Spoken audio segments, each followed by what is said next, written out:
नारी अगर पति का नाम लेती है तो उसकी आयु तिल भर की क्षीण होती चली जाती है। कितना? तिल भर। स्कंद पुराण में लिखा है तिल भर की आयु क्षीण होती चली जाती। नारी ज्येष्ठ पुत्र का नाम लेती है, हाँ ज्येष्ठ में अगर बेटी है तो उसका नाम ले सकती है, पर ज्येष्ठ पुत्र बड़ा पुत्र है और पुत्र का नाम लेती है तो उस बालक की कभी उन्नति नहीं हो सकती। तन से, मन से या धन से वो बालक हमेशा दुखी ही रहेगा। तुम दुनिया का सारा सपोर्ट कर दो, तुम चाहे अपनी प्रॉपर्टी बड़े बेटे के नाम कर दो, तुम चाहे पूरा दुनिया भर का सुख अपने बेटे के सामने लाकर खड़ा कर दो, तो भी अगर माँ अपने बड़े पुत्र का नाम बार बार लेती है तो वो पुत्र या तो तन से या मन से या धन से दुखी ही मिलेगा, वो सुख नहीं पा सकता।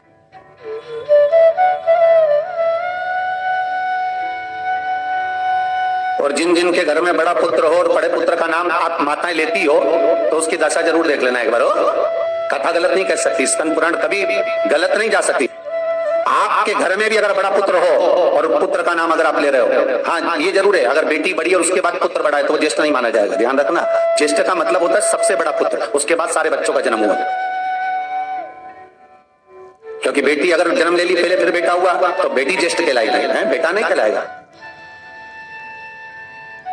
अगर पहला ज्येष्ठ पुत्र है तो माँ सारी प्रॉपर्टी दे दे, सारा वैभव दे दे, माँ सारा दौलत दे दे, माँ उसके ऊपर सर्वस्व निछावर कर दे। पर अगर बेटे का नाम माता बार बार लेती है तो उस बेटे की उन्नति तरक्की नहीं हो सकती, उसको जीवन में सुख नहीं मिल सकता, कुछ ना कुछ चीज से वो दुखी रहेगा। चाहे वो बच्चों से रहे, पत्नी से रहे, परिवार से रहे, कुटुंब से रहे, व्यापार में रहे, व्यवसाय में रहे, ऑफिस में रहे, चाहे अपने शरीर से रहे, पर दुख तो उसके भाग्य में थोड़ा लिखा ही रहे। और जो चीज वेद व्यास जी ने वर्णन कर दी महाराज, उसका प्रमाण आप खुद भी अपने घर में देखो कि सही है कि गलत है। जिस जिस घर में बड़ा पुत्र हो और माँ उसका नाम बार बार लेती हो,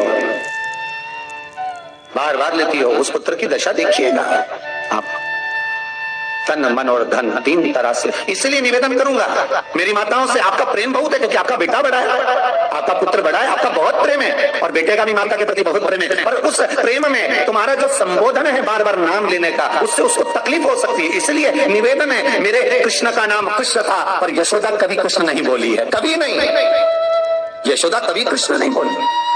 कनुआ कहती थी आपके बेटे का नाम कुछ भी आप उसको नाम से मत पुकारो, उसका नाम चेंज कर दो, थोड़ा सा बदल दो, आप उस नाम से उसको पुकारना प्रारंभ करो। आप जो भी बोलना चाहे, आपके दिल की बात है, तो आपके पुत्र से आप क्या बोल सकते हो।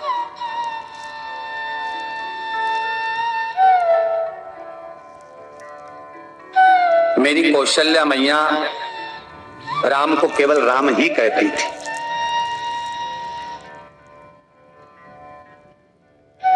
केतई राघव कहती थी, सुमित्रा रघु कहती थी, पर कौशल्या नाम नहीं बदला। और ज्येष्ठ पुत्र थे राम, बड़े थे, बड़े हुए, वन जाना पड़ा, लौट कर आए, धोबी की वार्ता सुनकर सीता का परित्याग करना पड़ा, समय आया लक्ष्मण का त्याग करना पड़ा, और समय आया तो ये शरीर को ही सरयू में छोड़ना पड़ा। कहां से? स्कंद पुराण कहती है पति का नाम अगर नारी ले रही है तो तिल तिल भर उसकी उम्र घट रही है। पर ना जाने माताओं को ऐसा क्या है कि वो आज का फैशन हो गया, ए राघव इधर आ, राघव भी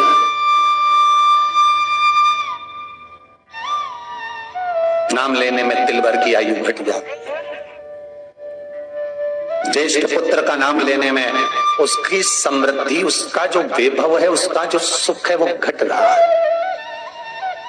जिस गुरु से गुरु मंत्र लिया है, गुरु दीक्षा ली है, जिस गुरु से आपने गुरु मंत्र का स्मरण किया है, जिस गुरु से आपने गुरु मुख हुए हैं, जिस गुरु से आपने गुरु मंत्र लिया है, आपने अगर मंत्र ले लिया, चार जगह पर बात निकले, कोई पूछ भी ले कि आपने गुरु मंत्र किससे लिया तो बता दो भैया हम तो वहां गए थे, वहां का जो गुरु जी है उनसे हमने गुरु मंत्र लिया, वही हमारे गुरु है।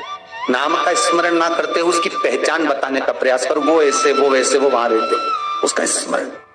गुरु का नाम लेने से क्या जाता है महाराज? शास्त्र कहता है गुरु जिसने मंत्र दिया उसका नाम मत लो, गुरु ने जो मंत्र दिया उसका नाम लो। बहुत ध्यान देना महाराज, दुनिया के लोग गुरु का नाम लेकर बैठे हैं। उन गुरु जी से मंत्र लिया था तो उन्हीं का नाम लिया जाए, श्री ये मान जी। अरे क्या नाम लेना, क्या नाम ले? हमें गुरु का नाम नहीं याद करना, हमें गुरु मंत्र याद करना। जो गुरु ने मंत्र दिया उसका स्मरण करना। क्या होता है, स्कंद पुराण कहती है जब माला जपने के लिए बैठते हैं तो गुरु का श्री विग्रह तुम्हारे सामने होना चाहिए कि हमने उन गुरु जी से मंत्र लिया है, और गुरु का नाम नहीं। गुरु मंत्र लेते समय गुरु का विग्रह सामने हो और मंत्र जो गुरु ने दिया है उसका स्मरण।